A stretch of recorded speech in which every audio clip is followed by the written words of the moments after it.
Mojtaba Khamenei Iran సంబంధించిన కొత్త supreme leader ఐతుల్లా Ali Khamenei చనిపోయిన తర్వాత అసెంబ్లీ ఆఫ్ ఎక్స్పర్ట్స్ 88 సభ్యులతోటి మోజ్తబా ఖమేనిని ఎన్నుకున్నారు. ఆయనకి మద్దతుగా ఐఆర్జేసీ ఫోర్స్ అలాగే బసీస్ ఫోర్స్ ఇరాన్ లో చాలా చాలా కీలకమైన ఈ రెండు ఫోర్సులు కూడా అతనికి మద్దతునిచ్చాయి.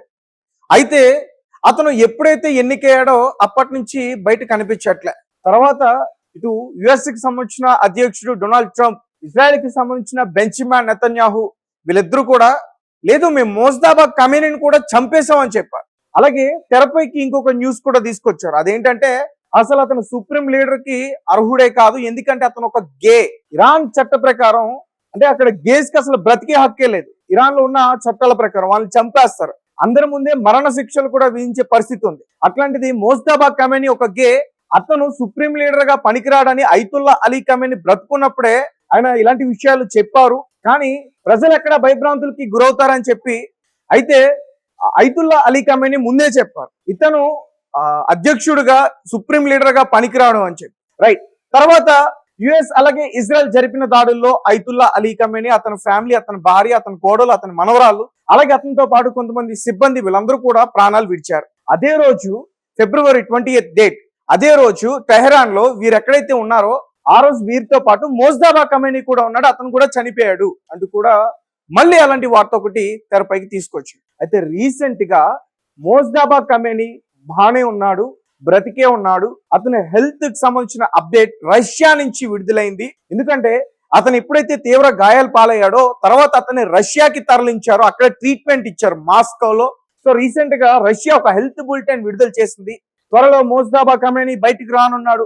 ఇరాన్ అలాగే ముఖ్యంగా ఇరాన్ ప్రజలకి అలాగే యుఎస్ సైనికులకి ఇజ్రాయెల్ సైనికులకి ఒక హెచ్చరికను కూడా ఇవ్వనున్నాడు. ఇటువంటి వార్తలన్నీ కూడా ఈరోజు బయటకు వచ్చాయి. అయితే ఈ వార్తలన్నింటినీ కూడా ఇరాన్ లో ఉన్న రష్యాకి సంబంధించిన రాయబారి కార్యాలయం ఏదైతే ఉంటుందో దాన్ని కొట్టి పారేసింది. ఇటువంటి వార్తలు నమ్మొద్దు, రష్యా తీసుకెళ్లడం, రష్యా వైద్యం చేయటం, మాస్కోలో అతను ఉండటం, బంకర్లో దాచిపెట్టడం ఇవన్నీ కూడా అవాస్తవాలు. కానీ అతనైతే ఇరాన్ లోనే ఉన్నాడు.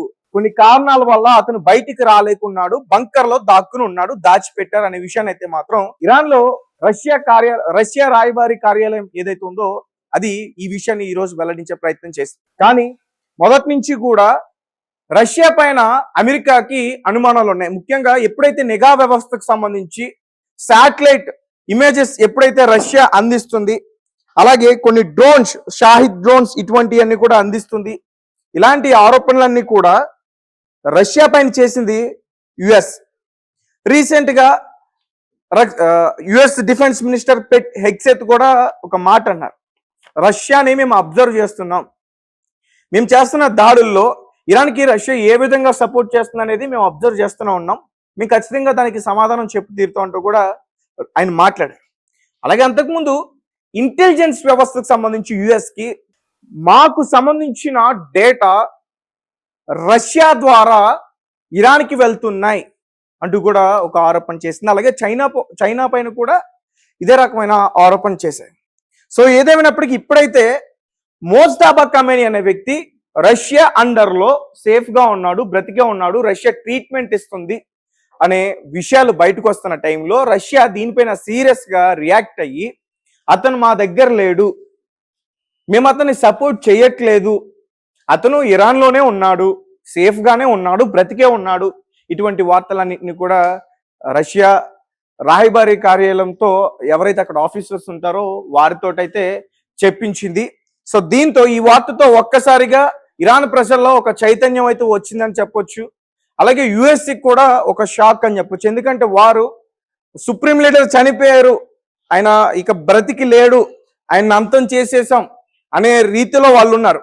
కానీ తాజాగా ఇప్పుడు రష్యాకు సంబంధించిన రాయబారి కార్యాలయం నుంచి ఏదైతే ఈ విషయాలు బయటకు వచ్చాయో ఒక్కసారిగా యుఎస్ అలాగే ఇజ్రాయెల్ కూడా షాక్ అయింది. సో సుప్రీం లీడర్ ఇప్పుడు బయటకు వస్తున్నారు. మరి బయటకు వచ్చిన తర్వాత ఇటు బసీస్ ఫోర్స్ కి ఐఆర్జేసీకి ఆయన ఎటువంటి ప్రణాళికని ఇవ్వబోతున్నారు, ఇకపై ఇరాన్ యుఎస్ పైన అలాగే ఇజ్రాయెల్ పైన ఎటువంటి దాడులు చేయబోతుంది, హర్మోజ్ జలసంధి అసలు తెరవాలా లేదా, ఇటువంటి వాటిపైన ఆయన ఒక రిపోర్ట్ తో సహా అన్ని కూడా బయటికి ఇచ్చే అవకాశం కూడా ఉంటుందని చెప్తున్నారు. కానీ మొదటి నుంచి కూడా ఆయన ఎన్నికైన తర్వాత నుంచి ఎప్పుడైతే అసెంబ్లీ ఆఫ్ ఎక్స్పర్ట్స్ 88 సభ్యులు ఎన్నుకున్నారో ఇరాన్ లో, తర్వాత ఆయన అఫీషియల్ ఎక్స్ అకౌంట్ నుంచి కూడా కొన్ని పోస్టులు వస్తున్నాయి. మా పైన ఏదైతే మీరు దాడి చేస్తున్నారో దానికి రెట్టింపు మీద దాడులు చేస్తాం డే బై డే. కువైట్ కావచ్చు, లేకపోతే ఇరాన్ ప్రాంతాల్లో ఇజ్రాయెల్ యుఎస్ అటాక్లు కావచ్చు, వాటిపైన రియాక్ట్ అవుతాను ఎప్పుడు కూడా మెసేజెస్ ఇస్తూనే ఉన్నారు ప్రజలకి. అలాగే హెచ్చరికలు కూడా ఆయన ద్వారా పంపించే ప్రయత్నం చేస్తున్నారు. తాజాగా ఇప్పుడు ఈయన గురించి బయటికి రష్యా మాట్లాడడం ఇదొక సంచలనంగా మారింది. సో చూద్దాం మరి యుఎస్ ఎలా రియాక్ట్ అవుతుందో దీనికి సంబంధించి.